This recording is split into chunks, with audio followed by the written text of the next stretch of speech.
தோனி வந்து பாத்தீங்கன்னா 7 ஜூலை 1981 வந்து ராஞ்சி மாவட்டம் பீகார் மாநிலத்துல பிறந்திருக்காரு. இன்னைக்கு வந்து அது ஜார்க்கண்டா மாறி இருக்கு. அவர் வந்து ஐசிசி உலகக்கோப்பை கிரிக்கெட் போட்டி வந்து 2011 வந்து ஜெயிச்சு கொடுத்தாரு.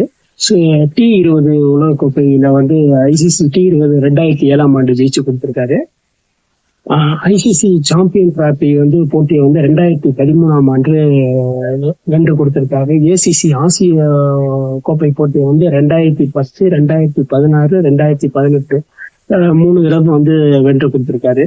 அப்புறம் இந்தியன் லீக் போட்டி வந்து 2010, 2014 வந்து வென்று கொடுத்திருக்காரு. T20 போட்டி வந்து சிஎஸ்கே அணிக்காக வந்து 5 தடவை வந்து வென்று கொடுத்திருக்காரு. 2010, 2011, 2018, 2021, அப்புறம் வந்து 2023. T20 சிஎஸ்கே அணிக்காக வந்து ஆடிய போட்டியில வந்து 5 தடவை வந்து அவர் வந்து சாம்பியன் பட்டத்தை வென்று கொடுத்திருக்காரு. அறிமுகம் வந்து பாத்தீங்கன்னா 2 டிசம்பர் 2005 ஸ்ரீலங்காவுக்கு எதிராக வந்து அவர் வந்து டெஸ்ட் போட்டியில அறிமுகமானது. அவருடைய கடைசி டெஸ்ட் வந்து பாத்தீங்கன்னா ஆஸ்திரேலியாவுக்கு எதிராக வந்து 26 டிசம்பர் 2014 போட்டி வந்து பாத்தீங்கன்னா கிரிக்கெட்ல வந்து அறிமுகமானது வந்து 23 டிசம்பர் 2004 பங்களாதேஷ்க்கு எதிராக வந்து அவர் வந்து ஆட ஆரம்பிச்சாங்க. கடைசி ஒன்டே மேட்ச் வந்து பாத்தீங்கன்னா நியூசிலாந்துக்கு எதிராக இருந்து 9 ஜூலை 2019. T20 வந்து 1 டிசம்பர் 2006 வந்து அறிமுகமானாரு தென்னாப்பிரிக்காவுக்கு எதிரான போட்டியில. அப்புறம் வந்து கடைசி T20 வந்து 27 பிப்ரவரி 2019 ஆஸ்திரேலியாவுக்கு எதிராக வந்து அவர் ஆனார். எல்லை சட்டை எண்ணும் வந்து பாத்தீங்கன்னா 7. உள்நாட்டு போட்டியில வந்து 1999 இருந்து 2004 வரை பீகார் அணிக்காக வந்து விளையாண்டுருக்காரு. 2004 இருந்து 2017 வந்து ஜார்க்கண்ட். பீகார் வந்து ஜார்க்கண்ட்ன்ற 2 இதா வந்து மாறிச்சு. அதுல வந்து 2004 இருந்து 2017 வரை அவர் வந்து விளையாண்டுருக்காரு. 2008 இருந்து 2015 வந்து சென்னை சூப்பர் கிங்ஸ் அணிக்காக விளையாண்டாரு. ஊடால வந்து ஒரு சில பிரச்சனைகள் ஏற்பட்டது. அப்ப வந்து பாத்தீங்கன்னா 2016 to 2017 வந்து பூனே, அதாவது அந்த சூப்பர் கிங் வந்து பிரச்சனை ஆனதுனால வந்து பூனே அணிக்காக வந்து அவர் வந்து விளையாண்டாரு. 2018 இருந்து தற்போது வரை சென்னை சூப்பர் கிங்ஸ் அணிக்காக விளையாண்டுட்டு இருக்கு. அவர் வந்து பாத்தீங்கன்னா ஒன்டேல வந்து பாத்தீங்கன்னா இதுவரை வந்து 350 போட்டியில வந்து விளையாண்டுருக்காரு. 10,773 ரன்கள் அடிச்சிருக்காரு. 321 கேட்ச், 123 ஸ்டெப்பிங் பண்ணியிருக்காங்க. பாத்தீங்கன்னா அவருடைய பேட்டிங் சராசரி வந்து பாத்தீங்கன்னா 50.53 சராசரி. அவர் வந்து பாத்தீங்கன்னா 100 ரன் வந்து இதுவரை வந்து 10 தடவை மேல எடுத்திருக்காங்க. கிட்டத்தட்ட பாத்தீங்கன்னா 50 தடவை வந்து 73 தடவை வந்து அவர் ரன் எடுத்திருக்காரு. ரன்னு பாத்தீங்கன்னா 183 நாட் அவுட். இது வந்து என்னன்னா என்ன சொல்றதுன்னா கிரிக்கெட் உலகத்துல வந்து பெரிய சாதனையா கருதப்படுது. இன்னும் இந்த சாதனையை வந்து முறியடிக்கப்படல. ஒரு விக்கெட் கீப்பரோட அதிக ரன். வந்து ஆரம்ப காலகட்டத்துல பவுலிங்கா வந்து ஒரு மேட்ச்ல போட்டிருந்தாரு. அந்த மேட்ச்ல 14 ரன் குடிச்சு ஒரு விக்கெட் எடுத்திருக்காரு. இவர் வந்து பாத்தீங்கன்னா T20 வந்து ஐசிசி மேட்ச்ல வந்து பாத்தீங்கன்னா 98 போட்டிகள் விளையாண்டுருக்காரு. 1214 ரன்கள் எடுத்திருக்காரு. இவர் வந்து பாத்தீங்கன்னா வந்து கேட்ச் வந்து பாத்தீங்கன்னா 57 கேட்ச், 34 ஸ்டெம்பிங் வந்து பண்ணியிருக்காரு. ஆனா இவர் வந்து 50 வந்து 2 டைம் வந்து அடிச்சிருக்காரு. இதுல வந்து அதிகபட்ச ரன்கள்னு பாத்தீங்கன்னா 56 ரன் தான். T20, அதாவது T20ன்றது இந்த சென்னை சூப்பர் கிங்ஸ் அந்த மாதிரி ஆட்டம். இந்த இதுல வந்து 377 போட்டி வந்து பங்கேற்றிருக்காரு. இதுல வந்து 7,271 ரன் வந்து அடிச்சிருக்காரு. பேட்டிங் வந்து ரேட் சராசரியா பாத்தீங்கன்னா 37.86, 214 கேட்ச் பிடிச்சு வச்சிருக்காரு, 87 ஸ்டெம்பிங் வந்து பண்ணியிருக்காரு. முறை வந்து அதாவது 50க்கு மேல எடுத்திருக்காரு. அதிகபட்ச ஸ்கோர் வந்து 85 ரன். 2001 இருந்து 2003 வரை வந்து பாத்தீங்கன்னா தோனி வந்து இந்திய ரயில்வேவோட தென்கிழக்கு ரயில்வே மண்டலத்தின் கீழ் கரக்பூர்ல வந்து ஒரு டிக்கெட் பரிசோதகரா வந்து வேலை பார்த்திருக்காரு. 1995 இருந்து 1998 வரை கமாண்டோ கிரிக்கெட் கிளப்ல வந்து இவர் வந்து ஒர்க் பண்ணியிருக்காரு. 1998 சென்ட்ரல் கோட் அதாவது சிசிஎல்னு சொல்லுவாங்களா, அந்த கிரிக்கெட் இதுல வந்து ஒரு கீப்பிங் பிளேயரா வந்து விளையாண்டுருக்காரு. அப்பதான் இவருக்கு வந்து ஒரு பேட்ஸ்மேனாவும் ஒரு அங்கீகரிக்கப்பட்டார். அதுக்கு முன்னாடி எவ்வளவு பேட்ஸ்மேன் இருந்தாலும் இவர் வந்து என்னன்னா பேக்ல இருப்பாரு, 7வது ஆள் 8வது. ஈஸியா வந்து 4வது ஆளுக்கு வந்து போனாரு. சில மேட்ச்ல வந்து ஓப்பனிங் பேட்ஸ்மேனாவும் கிளம்புறங்கினாரு. 1997 இருந்து 98 வந்து வினு மன்கட் டிராஃபில வந்து என்னன்னா 16 வயதுக்குட்பட்ட சாம்பியன்ஷிப்பா வந்து அவர் தேர்ந்தெடுக்கப்படுறாரு. 1998 to 99, அதாவது கூஜ் ஹைபர் டிராபிக்னு சொல்லி பீகார்ல வந்து U19 அணிக்காக வந்து விளையாடுறதுக்காக வந்து தேர்ந்தெடுக்கப்பட்டாரு. இதுல வந்து பாத்தீங்கன்னா அவர் 5 போட்டியில வந்து 176 ரன் வந்து அடிச்சிருந்தாரு. 1999 இருந்து 2000 வரை கூச் பெஹார் வந்து டிராஃபி போட்டியில பீகார்ல வந்து U19 வந்து கிரிக்கெட் போட்டி இறுதி போட்டிக்கு வந்து முன்னேறுது. ஸோ அதுல வந்து பாத்தீங்கன்னா 84 ரன் வந்து எடுத்தாரு. 9 போட்டியில வந்து 488 ரன் வந்து எடுத்திருந்தாரு. 1999 to 2000 CK நாயுடு டிராஃபில வந்து கிழக்கு மண்டல U19 அணிக்காக வந்து இடம் பிடிக்கிறாரு. ஸோ இது வந்து என்னன்னா 4 போட்டியில வந்து அவர் வந்து 97 ரன் வந்து எடுக்கிறாரு. 1999 இருந்து 2000 வந்து ரஞ்சி டிராஃபி அணிக்காக பீகார் அணிக்காக வந்து அறிமுகமாகிறாரு. ஸோ இதுல வந்து பாத்தீங்கன்னா 5 போட்டியில வந்து 283 ரன் வந்து எடுக்கிறாரு. 2000 to 2001 ரஞ்சி டிராபிக் சீசன்ல வந்து பெங்கால் அணிக்கு எதிராக வந்து பீகார் அணிக்காக வந்து ஒரு விளையாடுறாரு. ஸோ அப்போ வந்து பாத்தீங்கன்னா முதல் தர வந்து சதத்தை வந்து அவர் வந்து எடுக்கிறாரு. 2003 2004 ரஞ்சி டிராபிக் போட்டியில வந்து அவர் வந்து அசாமுக்கு எதிராக வந்து 128 ரன் நாட் அவுட். 2003 2004 போட்டியில வந்து தியோகர் டிராபிக் போட்டியில வந்து பாத்தீங்கன்னா கிழக்கு மண்டல அணிக்காக போட்டிடுறாரு. ஸோ அந்த கிழக்கு மண்டல அணி இதுல வந்து பாத்தீங்கன்னா 4 போட்டியில வந்து 244 ரன் வந்து எடுக்கிறாரு.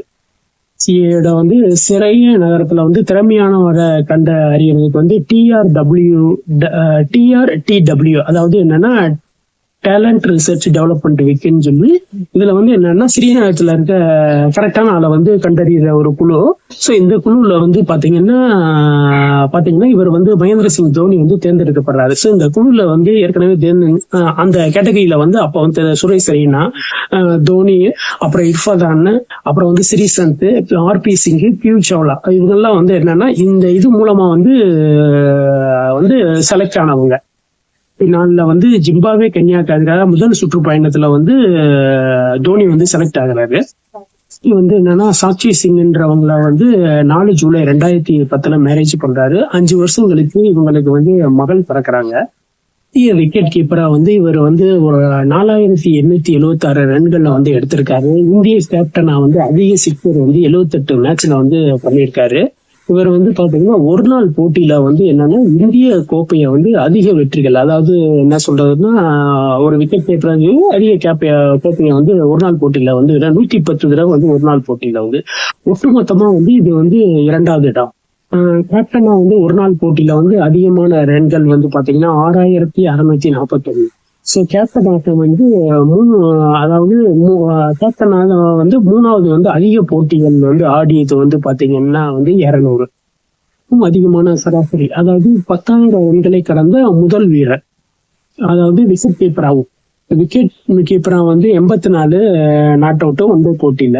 இவர் ஒன்றைய போட்டியில வந்து அதிகபட்ச ரன்னில் பாத்தீங்கன்னா 183, அதுவும் வந்து நாட் அவுட் தான். ஸோ 8வது விக்கெட்டுக்கு வந்து பாத்தீங்கன்னா இவர் புவனேஸ்வர் கூட வந்து ஒரு மேட்ச்ல நின்றுருக்காரு. ஸோ 8வது விக்கெட்டுக்கு பார்ட்னர்ஷிப்பா வந்து 100 ரன் வந்து எடுத்திருக்காங்க. இவர் விக்கெட் கீப்பரா வந்து பாத்தீங்கன்னா 123 போட்டியில வந்து விளையாண்டுருக்காரு. இவர் வந்து MTVயோட யூத் ஐகான் ஆஃப் இந்தியா வந்து 2006ஆம் ஆண்டு வாங்கியிருக்காரு. IC ஒன்டேவோட சிறந்த வீரரா வந்து 2008 2009 வாங்கியிருக்காரு. CNN நியூஸோட வந்து இந்தியன் ஆஃப் தி இயர் இது வந்து 2011ஆம் ஆண்டு இவர் வாங்கியிருக்காரு. கேஸ்ட்ரோட வந்து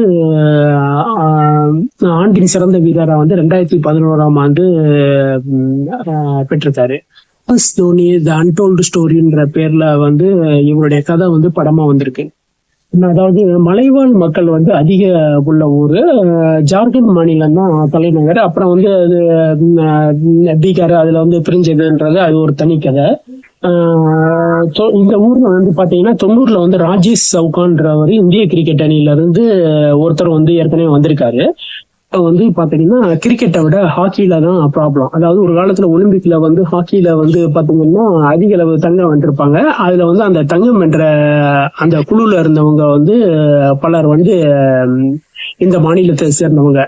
தீபிகா குமாரி, வில்வித்தை, இது வந்து என்னன்னா இவங்களும் வந்து இந்த மாநிலத்தை சேர்ந்தவங்க தான். என்னோட தந்தை வந்து பாத்தீங்கன்னா பான்சிங் வந்து பாத்தீங்கன்னா வந்து தவளசலட்ன்ற வந்து கிராமம் உத்தரகாண்ட்ல வந்து பிறந்தவர். ஸோ அவருக்கு வந்து என்னன்னா பெருசா படிப்பு இல்லை. அவர் வந்து நைட்டிடாலாவை சேர்ந்த வந்து தேவகி தேவின்ற என்பவரை வந்து கல்யாணம் பண்றாரு. ஊர்ல வந்து விவசாயம் தான் பார்த்துக்கிட்டு இருக்காரு. பெருசா அவருக்கு படிப்பு இல்லை, வேலை இல்லை. இதுல வந்து பாத்தீங்கன்னா விவசாயத்தை தொடர முடியாத அளவுக்கு வந்து பயங்கர நெருக்கடி. ஸோ தொழிலுக்காக வந்து வேற வேற ஊருக்கெல்லாம் வந்து போக ஆரம்பிக்கிறாங்க. இது வந்து இல்லாதனால வந்து வேலை கிடைக்கிறது வந்து ரொம்ப சிரமமா அவருக்கு இருந்துச்சு. இது பாத்தீங்கன்னா லக்னோ நகருக்கு சென்றாரு. லக்னோ நகர்ல அங்க போய் பார்த்தா அவருக்கு வந்து சரியான வேலை கிடைக்கல. ஏன்னா படிப்பும் இல்லை. அதனால அவர் வந்து ரொம்ப சிரமப்படுறாரு. வந்து பாத்தீங்கன்னா பீகார் நகர்ல இருக்கிற வந்து பெகாராவுக்கு வந்து சொல்றாங்க. ஸோ அங்க வந்து என்னன்னா இரும்பு ஆலை வந்து கட்டப்பட்டு இருக்காங்க, வேலை கிடைக்கும்னு ஒரு நம்பிக்கையில வந்து போறாங்க. லாஸ்ட் பார்த்தா வந்து அந்த வேலை வந்து கிடைக்கல. ஸோ அங்க இருக்கிற ஒருவர் வந்து சொல்றாரு, நீங்க ராஞ்சிக்கு போங்க, வேலை கிடைக்கும் அப்படின்றாங்க. ஸோ அங்க வந்து இரும்பு கம்பெனி இருக்கு, நீங்க ட்ரை பண்ணுங்க அப்படின்றாங்க. ஸோ அவங்க வந்து ராஞ்சிக்கு போறாங்க. வந்து பிழைப்புக்கு வந்து ராஞ்சிக்கு வர்றாரு. இந்த இரும்பு தொழிற்சாலை இந்துஸ்தான் ஸ்டீல் கம்பெனில வந்து ஒரு சாதாரண தொழிலாளியா வந்து வேலைக்கு சேர்றாரு. இதே வாழ முடியும்னு ஒரு நம்பிக்கை வருது, சேலரி வருது. ஸோ அவருக்கு ஒரு கட்டத்துல வந்து 3 குழந்தைகள் வந்து பிறக்கிறாங்க. 3வது பிறந்தவர் வந்து தோனி. முதல்ல வந்து நரேந்திர சிங் தோனி, 2வது வந்து ஒரு மகள், 3வது வந்து தோனி வந்து பிறந்திருக்காரு. ஸோ தோனி மேல வந்து பெற்றோருக்கு வந்து அதிக அளவு பாசம். தோனி வந்து பாத்தீங்கன்னா பெருசா வந்து சாப்பாடுல வந்து அதிக ஆர்வம் இல்லாதவர். ஸோ அவர் வந்து பெருசா சாப்பிட மாட்டாரு. அவங்க அப்பா வந்து என்னன்னா டெய்லி இதுக்காக வந்து பால் வாங்க போவாரு கடைக்கு. ஸோ அங்க பால் கறக்குற இடத்துக்கே போவாரு. ஸோ வண்டியில வந்து சைக்கிள்ல வந்து இவரை முன்னாடி வச்சு கூட்டிட்டு போவாரு. ஸோ அப்போ கூட்டிட்டு போறப்போ தோனி வந்து நல்லா படிக்கணும், நல்லா ஒரு பெரிய உயர்ந்த போஸ்ட்ல வரணும் அப்படிதான் அவருக்கு ஆகும். அவருக்கு வந்து கிரிக்கெட்ன்றது சுத்தமா பிடிக்காது. ஸோ இவர் கிரிக்கெட் பேட் எடுத்தாலே அவர் டென்ஷன் ஆயிடுவாரு. நல்லா படிச்சு நல்ல இடத்துல வேலைக்கு வரணும், அதுதான் அவருடைய ஒரே ஆசையும் கூட.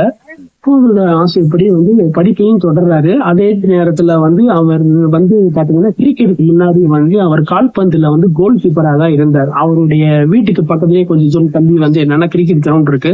ஸோ ஸ்கூல் முடிச்சோன்னு வந்து அங்க போயிடுவாரு. ஸோ கோல் கீப்பர் தான் அவருடைய பணியா இருந்துச்சு. அவருடைய எதிர்கால லட்சியமும் அதுதான் இருந்துச்சு. கேமலா காலனில தான் ஒரு சிறிய வீடு, வீட்டுக்கு பக்கத்துலயே ஸ்டேடியம் இருக்கனால அவருக்கு வந்து ஈஸியா அமைஞ்சிச்சு. வந்து பாத்தீங்கன்னா தன்னால படிக்க முடியல, தன் பின்னாலும் நல்லா படிக்கணும்னு சொல்லி அவருடைய சக்திக்கு மீறி வந்து நல்ல ஸ்கூல்ல தான் வந்து பையனையும் சேர்த்திருந்தாரு. நான் வந்து ரொட்டியோட உருளை மசாலா தான் வந்து விரும்பி சாப்பிடுவாரு. அதனால அவங்க வீட்டுல பல நேரத்துல வந்து அவருடைய விருப்பப்பட்ட உணவு தான் இருக்கும். தோனி வந்து என்ன சொல்றதுன்னா அவருடைய விளையாட்டு இல்லாத சமயங்கள்ல வந்து வீடியோ கேம்ஸ்ல தான் வந்து வீட்டுல உட்காந்து விளையாண்டுகிட்டு இருப்பாரு. கேசப் ரஞ்சன் பானர்ஜி இவர் தான் வந்து அவருடைய ஸ்கூல் பள்ளியில வந்து பிடி மாஸ்டர். இந்த பிடி மாஸ்டர் தான் வந்து ஒரு நாள் வந்து என்னன்னா இவர் ஹாக்கில வந்து கோல் கீப்பிங் இது பண்றதெல்லாம் பார்த்துட்டு இவங்களுக்கு வந்து கிரிக்கெட் டீமுக்கு வந்து ஒரு நல்ல கீப்பர் வேணும் அப்படின்னு யோசிச்சுக்கிட்டே இருக்காரு. இவருடைய விளையாட்டு திறமையை பார்த்து நீ வந்து கிரிக்கெட்ல வந்து கீப்பராவா அப்படின்னு சொல்லி கேட்கிறாரு. புது டீம் உருவாக்குறாங்க. சோ இப்ப வந்து நல்லா தோனி வந்து யோசிக்கிறாரு. அந்த யோசிப்பை வந்து அவர் சாதமா எடுத்துட்டு நீ கோல் கீப்பர் நீ கீப்பரு அப்படின்னு சொல்லி முடிவு எடுத்துடுறாரு. சோ இவரால் தோனி வந்து எடுத்து பேச முடியல. சோ இது ஒரு பிளஸ் பாயிண்ட்.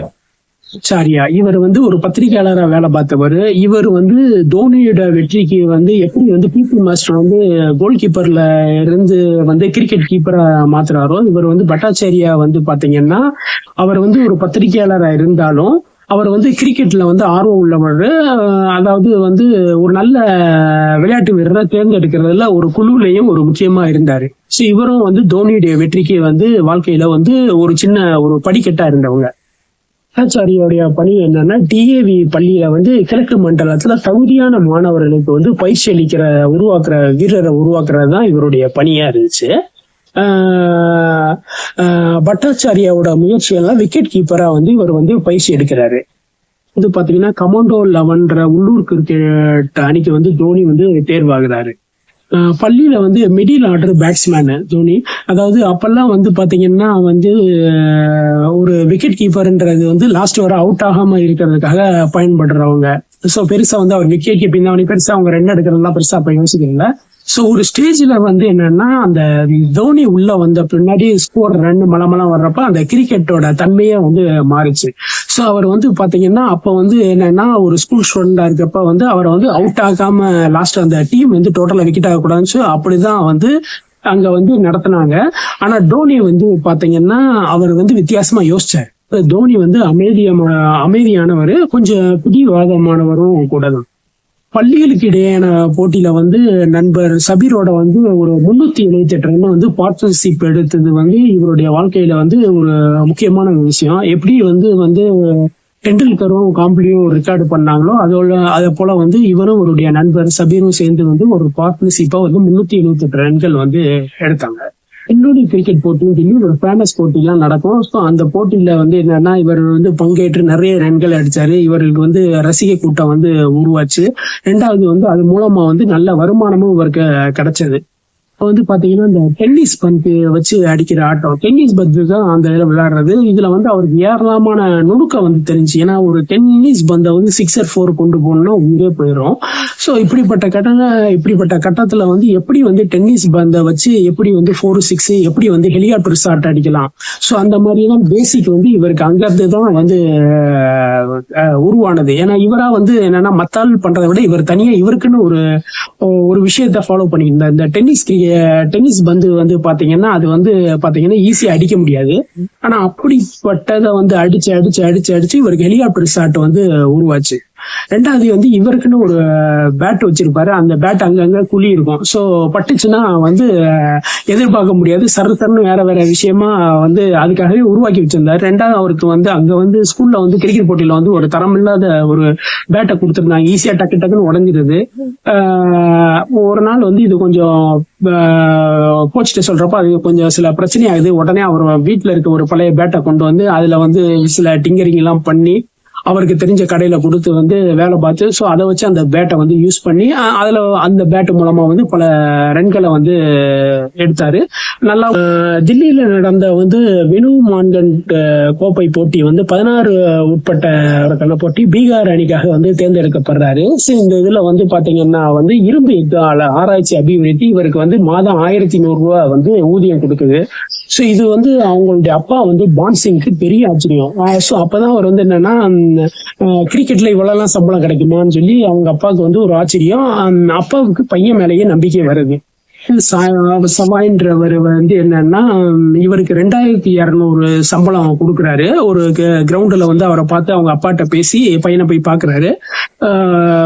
தோனி வந்து எவ்வளவு சம்பளம் அப்படிங்கிற ஏற்கனவே ஒரு 1100 ரூபா வந்து அது அப்படியே டபுளா வந்து கொடுக்குறோம், எங்க அணிக்காக விளையாடுங்கன்றாரு. சோ தோனியை வந்து ஒத்துக்கிறாரு. ரெண்டாவது வந்து அவர் வந்து ஒரு 7வது 8வது பேட்ஸ்மேனா இருந்தவர் சர்ன்னு வந்து ஓப்பனிங் பேட்ஸ்மேன் 4வது பேட்ஸ்மேன். ஸோ இந்த மாதிரி வந்து அவருக்கு வந்து பேட்டிங்ல வந்து உயர்வு கொடுக்குது. அணிக்காக வந்து தேர்ந்தெடுக்கப்படுறாரு. அப்ப வந்து நடந்த வந்து 5 போட்டியிலேயே வந்து முதல் 5 போட்டியிலேயே வந்து செஞ்சுரி அடிக்கிறாரு. அது வந்து என்னன்னா ஆடியன்ஸ் மத்தியில வந்து பெரிய அளவு வந்து அவருக்கு வந்து நேம் கொடுக்குது. அந்த சிசிஎல் போட்டியில வந்து என்னன்னா இவங்க இருக்கிற அணி வந்து 35ல இருந்து 50 மேட்ச் வரை விளையாடும் வருஷத்துக்கு. ஊர்ல மட்டும் பிரபலமா இருந்த தோனி வந்து சிசிஎல் அணி மூலமா வந்து அதர் ஸ்டேட்லயும் வந்து ஃபேமஸ் ஆகுறாரு. ஒரு வீரனுக்கான போதைன்றது வந்து பாத்தீங்கன்னா கைத்தட்டல் விசில் சத்தம் தான். அது அவருக்கு வந்து கேட்க ஆரம்பிச்சிச்சு. உள்ளூர் லோக்கல் போட்டியில கேட்டாலும் சோ மற்ற மாநிலங்களுக்கு இடையில போட்டியில விளையாடுறப்ப வந்து அவருக்கு பெரிய அளவு வந்து ஒரு அங்கீகாரத்தை கொடுத்தது. அது ஒரு கிரிக்கெட் வீரருக்கான போதையும் கூட.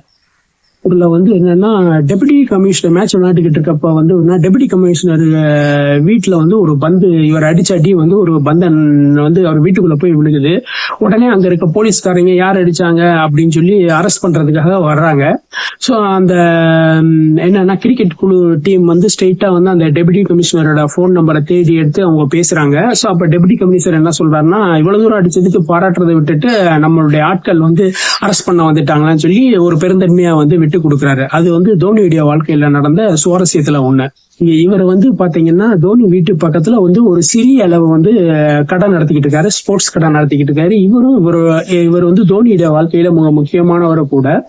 இவர் வந்து தோனிக்கு வந்து ஒரு கிரிக்கெட் பேட்டை வந்து அன்பளிப்பா கொடுக்குறாரு. அவருடைய ஏற்கனவே இவர் கூட வந்து விளையாண்டுருக்காரு. சோ இவர் நல்ல பெரிய ஆளா வருவாருன்னு வந்து அவரை வந்து கணிச்சிட்டாரு.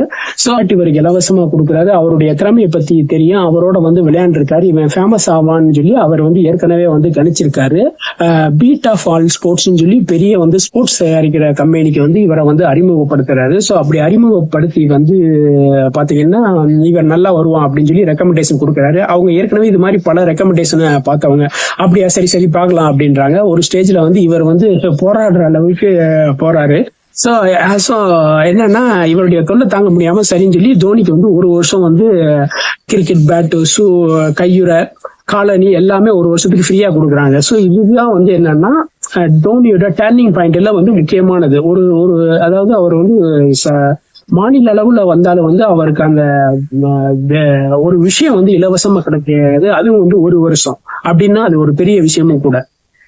2000 ஆண்டு வந்து 19 வயதுக்குட்பட்ட போட்டியில வந்து பீகார் அணி சார்பா ரஞ்சி டிராபிக்ல வந்து முதல் தர கிரிக்கெட் போட்டியில விளையாடுறாரு. அது மூலமா வந்து நிறைய வந்து அடுத்தடுத்த ஸ்டேஜ் போறாரு. ஒரு ஸ்போர்ட்ஸ் கோட்டால வந்து இவருக்கு வந்து வேலை கிடைக்கிறதுக்கான வாய்ப்பு இருக்கு. சோ அப்போ வந்து என்னன்னா சத்யபிரகாஷ் கிருஷ்ணான்றவர், அவரும் வந்து ஸ்போர்ட்ஸ் மூலமா வந்து ரயில்வேல வேலை பார்த்தவர். இவருடைய அறிமுகம் கிடைக்குது. உனக்கு ஸ்போர்ட்ஸ் கோட்டா உனக்கு வேலை கிடைக்குமே அப்படின்னு சொல்றாரு. அவருக்கு வந்து எப்படி பண்ணணும்னு தெரியாது. சோ இவரே அந்த ஃபார்மை ஃபில்அப் பண்ணி எல்லாம் பண்ணி ஸ்போர்ட்ஸ் கோட்டாக்கு வேலைக்கான அந்த ஒரு பேசிக் விஷயத்தை எல்லாமே வந்து இந்த சத்ய பிரகாஷ் கிருஷ்ணா வந்து பண்ணி கொடுக்கிறாரு. சோ அதன் மூலமா வந்து அவருடைய தோனியோட திறமையின் மூலமா வந்து ஸ்போர்ட்ஸ் கோட்டால வந்து ரயில்வேல வேலை கிடைக்குது. சோ கரக்பூர் ரயில் நிலையத்துல வந்து வேலை பார்க்கறாரு. சோ அங்க வந்து பாத்தீங்கன்னா பின்னாடி வந்து அதே அந்த இவருடைய பின்னாடி அவருடைய திறமையை பாராட்டி அங்க வந்து ஒரு தோனி மியூசியம் வந்து வச்சிருக்காங்க. அங்க வந்து பாத்தீங்கன்னா தோனிக்கு வந்து ரயில்வேல வந்து அப்பாயின்மெண்ட் ஆர்டர், இங்க பயன்படுத்திய வந்து கையுறை, பேட்டு, ஸோ எல்லாமே வந்து அந்த மியூசியத்துல இருக்கும். இன்னைக்கும் அது இருக்குது. 2005 வந்து இந்தியன் ஏர்லைன்ஸ்ல வந்து வேலை பார்க்கறாரு. இதுக்கடையில வந்து 2004 இந்திய ஏ அணிக்காக வந்து விளையாட ஆரம்பிக்கிறாரு. 2000 இருந்து 2005 வரை பாத்தீங்கன்னா இந்தியா வந்து 11 விக்கெட் கீப்பரா வந்து அறிமுகப்படுத்துறாங்க. 11 சரியான விக்கெட் கீப்பர் இல்லாம வந்து இந்திய அணி வந்து தடுமாறிக்கிட்டு இருந்துச்சு. தினேஷ் கார்த்திக் வந்து பாத்தீங்கன்னா அவருக்கு ஒரு நல்ல வாய்ப்பு இருந்துச்சு. அவர் அந்த வாய்ப்பை மிஸ் பண்ணாரு, சொதப்புனாரு. வெறும் ஒரு டிஜிட் ரன்லாம் நிறைய அடிக்க ஆரம்பிச்சாரு. சோ அவருக்கு வந்து என்னன்னா தோனிக்கு வந்து அப்ப வந்து ஒரு பெரிய வந்து எல்லாருமே தோனிக்கு வந்து பெருசா வந்து, ஏன்னா அன்னைக்கு நிறைய கிரிக்கெட் பிளேயர் இருந்தாலும் வந்து விக்கெட் கீப்பர்லயும் சில பேர் ரன் எடுத்தாங்க. ஆனா வந்து கரெக்டா வந்து பரிணமிக்கல. சோ தோனிக்கு வந்து ஒரு பெரிய வந்து பவர்ஃபுல் பேக்கா இருந்தவர் கங்குலி தான். கங்குலி வந்து ஒரு நாள் அவரை கூப்பிட்டு வந்து சொல்றாரு, நாளைக்கு மேட்ச்ல நீ தான் ஆட போற, உனக்கு வந்து எதிராக வந்து பல பேர் இருக்காங்க, இருந்தாலும் வந்து நீ வந்து சிறிய நகரத்துல இருந்து வந்தவன், அதனால நான் உனக்கு சப்போர்ட் பண்றேன், வாய்ப்பை வந்து கரெக்டா யூஸ் பண்ணிக்கோ அப்படின்னு சொல்றாரு. சோ தோனி வந்து பாத்தீங்கன்னா அதுக்கு முன்னாடி வந்து ஒரு 4 மேட்ச்ல ஓப்பனிங் பண்ண அந்த 4 மேட்ச்ல பெருசா வந்து ரன் எடுக்கல. ஆனா வந்து என்னன்னா அன்னைக்கு கங்குலி சொன்ன அறிவுரை வந்து அவருக்கு வந்து பலமா கேட்டுச்சு, வாய்ப்பை மிஸ் பண்ணிடாத, சோ அது வந்து உன்னுடைய வாழ்க்கை சரி, இந்திய கிரிக்கெட் டீமுக்கு வந்து நீ தேவையான்றது நீ முடிவு பண்ணிக்கோ அப்படின்னு வந்து சொல்றாரு. சோ அதுல இருந்து வந்து தோனிக்கு வந்து ஒரு பெரிய பவர்ஃபுல் கிடைக்குது. சோ அவர் பெரிய கிரிக்கெட் வீரர் ஆகணும்னு சொல்லி அவர் பல கட்டத்துல இருந்தாலும் இது வந்து என்னன்னா அவருக்கு கிடைச்ச வாய்ப்பை வந்து கரெக்டா யூஸ் பண்ணிக்கிட்டாருன்னு தான் சொல்லணும். சோ கங்குலி வந்து ஒரு பெரிய கிஃப்டா அவருடைய வாழ்க்கையில இருந்து இருந்தாரு. பாகிஸ்தான் போட்டியில வந்து 88 பந்துல வந்து 100 ரன் எடுக்கிறாரு. சோ இது வந்து என்னன்னா தோனியை வந்து ஈஸியா வந்து அவரை வந்து அங்கீகரிக்கப்படுது. விசாகப்பட்டினத்துல வந்து தோனி அடிச்ச 148 ரன்னும் வந்து பெரிய அளவு வந்து பேசப்பட்டுச்சு. விக்கெட் கீப்பர் அடிச்ச அதிகபட்ச ரன்னு. அதுக்கடுத்து வந்து பாத்தீங்கன்னா ஒரு 6 மாசம் கழிச்சு வந்து தோனி வந்து பாத்தீங்கன்னா 183 ரன்னு பெரிய ரெக்கார்டு எடுத்தாரு. ஸோ இது நடந்து 20 வருஷம் ஆச்சு, இன்னும் இந்த ரெக்கார்டை வந்து யாருமே எடுக்கல. உலக அளவுல ஒரு விக்கெட் கீப்பரோட அதிகபட்ச ரன்னு 183 ரன்னு, நாட் அவுட்டும் கூட. இந்தியா இலங்கை வந்து சுற்றுப்பயணம். ஸோ இந்த சுற்றுப்பயணத்துல வந்து சுரேஷ் ரெய்னாவோட நட்பு கிடைக்குது. ஒரு சிறிய ஊர்ல இருந்து வந்தவர், தோனியும் வந்து சிறிய ஊர்ல இருந்து வந்தவர். இவங்க 2 பேரும் வந்து பெரிய அளவு வந்து ஒரு நட்பு கிடைக்குது. சோ அந்த நட்பு வந்து பாத்தீங்கன்னா வந்து 13 ஆண்டுகள் வந்து தொடருது. தலன்றோம், சுரேஷ் ரெய்னாவை சின்ன தலன்னு சொல்றோம். சோ இவங்களுடைய நட்பு வந்து 13 ஆண்டுகளுக்கு மேல தொடர்பது.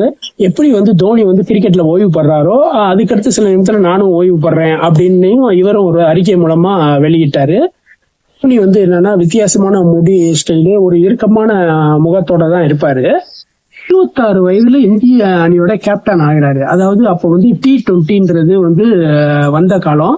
ஸோ ஐசிசி வந்து T20 எல்லா பிளேயரும், அதாவது எல்லா நாடுகளும் விளையாடணும்னு சொல்லிட்டாங்க. T20 வந்து பெருசா யாரும் அதை வந்து கண்டுக்கல. ஸோ எல்லாமே வந்து 50 மேட்சை தான் எதிர்பார்த்தாங்க. T20ன்றது பின்னாடி வந்து யாராலையும் வந்து கணிக்க முடியல.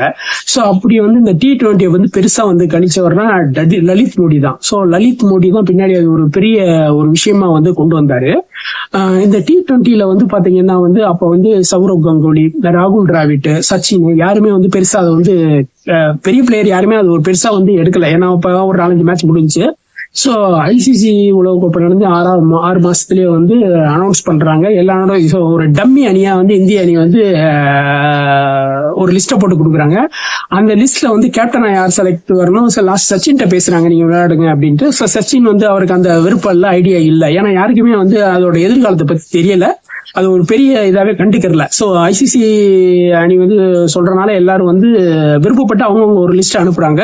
ஸோ இந்தியா சார்பா வந்து ஒரு டம்மி அணி அனுப்புறாங்க. இந்த டம்மி அணியில வந்து சச்சின் வந்து சொல்றது வந்து என்னன்னா, கிரிக்கெட் கேப்டன் வந்து தோனியை போடுங்க அப்படின்றாரு. சரி, எல்லாருமே அக்செப்ட் பண்ணிட்டு ஒரு டம்மி டீம் உருவாக்குறாங்க. ஸோ அந்த டம்மி டீம்ல தான் வந்து கேப்டன் தோனி வந்து பேர் வருது. வாழ்க்கையில வந்து ஒரு பெரிய வெற்றியா வந்து கொண்டு வர்றாரு. ஒரு 26 வயசுலயே ஒருத்தர் கேப்டனா வர்றன்றது எவ்வளவு பெரிய விஷயம். கோப்பையை வந்து கையில் ஏந்துறதுதான் ஒரு கிரிக்கெட் வீரரோட அதிகபட்ச வந்து உயர்வு. ஸோ அந்த உயர்வு வந்து இவருக்கு வந்து கிடைக்குது. அதுவும் வந்து முதல் T20 போட்டிலேயே வந்து வேர்ல்டு கப்பை வந்து தட்டி தூக்குறாங்க. முன்னாடி பாத்தீங்கன்னா கபில் தேவ் 1983 28 ஆண்டுகளுக்கு முன்னாடி தான் வந்து இந்திய கிரிக்கெட் வந்து வேர்ல்டு கப்பை வந்து தூக்குது. ஸோ அது வந்து 50, இது வந்து 20 T20. தோனி வந்து பாத்தீங்கன்னா T20, ஒன் டே, ஐசிசியோட T20 எல்லாத்துலயும் வந்து முதல் தர கிரிக்கெட்ல ஒரு சிறந்த ஜாம்பவான்னு வந்து தன்னை வந்து பிற்காலத்துல வந்து நிரூபிச்சாரு. அவருடைய வந்து அசாத்திய திறமை வந்து மற்றவங்களுக்கு ஒரு பெரிய உதாரணமா இருந்துச்சு. எதையுமே கோவப்படாத, சிம்பிளா யோசிச்சு ஒவ்வொருடைய எதிரானுடைய பலம் பலவீனத்தை வந்து அறிஞ்சு அதுக்கேத்தாப்புல பவுலிங் மேன்ட்ட சொல்லி விக்கெட் எடுக்கிறதும் சரி, விக்கெட் கீப்பிங்ல வந்து திறமையா டைவ் எடுத்து கேட்ச் பண்றதும் சரி, அவருடைய மாயாஜாலங்கள் வந்து பிற்காலங்கள்ல பெரிதளவு பேசப்பட்டது. வாழ்க்கையில வந்து பெரிய அளவு கோபமான இடம், அவருக்கு பெரிய உத்வேகத்தை கொடுத்ததுன்னு பாத்தீங்கன்னா 2007 மார்ச் 8. இது வந்து முதல் நாள் வந்து உலகக்கோப்பை போட்டி வந்து நடந்தது. ஒரு கத்துக்குட்டியானோட வங்கதேசத்து அணியிட்ட வந்து தோல்வி கண்டிருக்காங்க. ஸோ கங்குலியில இருந்து பாத்தீங்கன்னா கங்குலி மட்டும்தான் அன்னைக்கு வந்து பெரிய ரன் 66 ரன் எடுத்தாரு. மத்த எல்லாமே வந்து பெரிய அளவு எடுக்கல. ராகுல் டிராவிட்ல இருந்து சேவாக், சச்சின் எல்லாமே ஒற்றை இலக்க ரன். ஸோ இவரும் வந்து பாத்தீங்கன்னா பெருசா எடுக்கல. எல்லா கிரிக்கெட் வீரர்களுடைய வீடுகள் எல்லாமே தாக்கப்பட்டது. பிளஸ் வந்து எல்லாமே வந்து கண்டபடி வந்து கிரிக்கெட் வீரரை திட்ட ஆரம்பிக்கிறாங்க. ஸோ அன்னைக்கு வந்து பாத்தீங்கன்னா பெரிய அளவு வந்து இவர் தோனியோட வீடும் தாக்கப்பட்டது. தோனி செத்து போ, நீ எல்லாம் ஒரு ஆட்டம் ஆடிட்டு எல்லா பக்கத்து வீட்டுக்காரங்க எல்லாத்துக்குமே வந்து தோனியை பத்தி எல்லாமே ஒரு தவறான அபிப்பிராயம் வந்து உருவாச்சு. ஸோ அன்னைக்கு வந்து பாத்தீங்கன்னா அந்த சூப்பர் 8ல கூட ஒரு தகுதி பெற முடியாம வெளியேறிய அணி. ஸோ அவங்க கிரிக்கெட் ஸ்டேடியத்துல இருந்து வெளியில வர்றப்ப வந்து பாத்தீங்கன்னா அவசர அவசரமா போலீஸ் வேன்ல வந்து கொண்டு போறாங்க. போலீஸ் ஸ்டேஷன்ல வந்து சுத்தி இவங்களுக்குன்னு ஒரு பாதுகாப்பு படம் வந்து உருவாக்கி நின்றாங்க. ஸோ அன்னைக்கு வந்து என்னன்னா இவர் வந்து யோசிக்கிறாரு, இதெல்லாம் வந்து என்ன எதுக்கு, அதாவது ஒரு தோல்விக்கான, அதை இவ்வளவு நாள் பாராட்டினாங்க, இன்னைக்கு வந்து ஒரு தோல்வினாலே நம்மளை வந்து மட்டம் தட்டுறாங்களே அப்படின்றது வந்து இந்திய கிரிக்கெட்டோட பல முக்கிய வீரர்களுக்கு ஒரு பெரிய வந்து அடியாவும் இருந்துச்சு. யாருமே எதிர்பார்க்காத இது. இவருடைய மனசுல வந்து அப்பதான் வந்து என்னன்னா அந்த பழைய ஹெலிகாப்டர் சட்டை இவர் வந்து கொண்டு வராரு. இவர் இடையில ஊடால பண்ணாலும் இது வந்து அவருடைய மனசுல வந்து பெரிய அளவு ஒரு மோசமான தாக்கத்தை கொடுத்துச்சு. ஸோ அன்னைக்கு இருந்த வீரர்கள் சேவாக்ல இருந்து விவிஎஸ் லட்சுமணன்ல இருந்து சச்சின் எல்லாத்தையுமே ஒரு பெரிய தாக்கத்தை உருவாச்சு. இந்த தாக்கம் மூலமா வந்து பல பேர் அடுத்தடுத்த ஸ்டேஜ்ல வந்து வெளியில வந்தாங்க. ஸோ அப்ப வந்து பாத்தீங்கன்னா பெரிய ஜாமானோட முடிவு காலமும் ஆரம்பிக்குது, இவர்களுடைய வளர்ச்சி காலமும் வந்து ஆரம்பிக்குது. என்னன்னா இந்த T20 உலகக்கோப்பை வந்து முதல் தடவையா வந்து ஒரு டம்மி அணியா அனுப்பப்பட்ட அணி தோனி தலைமையில வந்து ஒரு வித்தியாசமான ஒரு ஸ்டெப் எடுத்தாரு. ஸோ அவர் வந்து ஸ்டெப் எடுக்கணும்னா பவுலிங்ட்ட எல்லாத்தையும் பேசுறாரு, யாருடைய மைனஸ் பிளஸ் எல்லாத்தையும். அந்த உலக கோப்பையை வின்னான வந்து பாத்தீங்கன்னா T20 வந்து பரிணாம வளர்ச்சி வந்து பயங்கரமா படுறது. ஸோ எல்லாத்தையோட லலித் மோடி வந்து என்னன்னா அவருக்கு வந்து இதோட விஷயம் புரிஞ்சிருச்சு. அவர் எல்லா பெரிய வந்து கம்பெனிக்கும் வந்து மெயில் அனுப்புறாரு. அது மூலமா அடுத்தடுத்து வந்து லலித் மோடி தலையிலான ஒரு அணி வந்து பெரிய அளவு உருவாகுது. ஸோ பின்னாடி அவர் வந்து ஒரு கேஸ்ல மாட்டி அதுக்கப்புறம் அது வேற கேட்டகரி. ஸோ இந்த 2020 வந்து பெரிய அளவு வந்து உத்வேகமா கொடுத்தவர் வந்து லலித் தான். தோனியோட அந்த கிரிக்கெட் முறை வந்து பாத்தீங்கன்னா வந்து பெரிய அளவு வந்து பிசினஸ்க்கு கை கொடுத்தது. ஏன்னா வந்து கிரிக்கெட்ன்றது ஒரு சாதாரண இல்லை, அது பெரிய வந்து ஜாம்பவான்கள் விளையாடுறது. ரெண்டாவது வந்து பல கோடி வந்து பிசினஸ் புழங்குற துறை. ஸோ அந்த துறையில வந்து T20ன்ற விஷயம் வந்து பரவி பெரிய அளவு வந்து அன்னைக்கு வந்து என்னன்னா பெரிய பெரிய ஆக்டர்லாம் பெரிய பெரிய வந்து விளையாட்டு வீரர்லாம் அதை பெருசா வந்து வர்றப்ப வந்து பெருசா கண்டுக்கிறல. ஸோ அப்புறம் வந்து பாத்தீங்கன்னா அதனுடைய தாக்கம் வந்து அதிக அளவு இருந்துச்சு. பல புதுமுக வீரர்கள் அறிமுகமானாங்க. பல பேருடைய கிரிக்கெட் வீரருடைய வாழ்க்கை வந்து பெரிய அளவு வந்து மாறிச்சு. விளம்பர படங்கள்ல பெரிய நடிகர்களாக மாறினாங்க. தோனி வந்து பாத்தீங்கன்னா பத்மபூஷன் விருது வந்து 2018 வந்து வாங்கியிருக்காரு. பத்மஸ்ரீ விருது வந்து 2019 வந்து தோனி வாங்கியிருக்காரு. ஸோ மேஜர் தியான் சந்த் கேல் ரத்னா விருது வந்து 2008 வந்து அவருக்கு வந்து வழங்கப்பட்டது.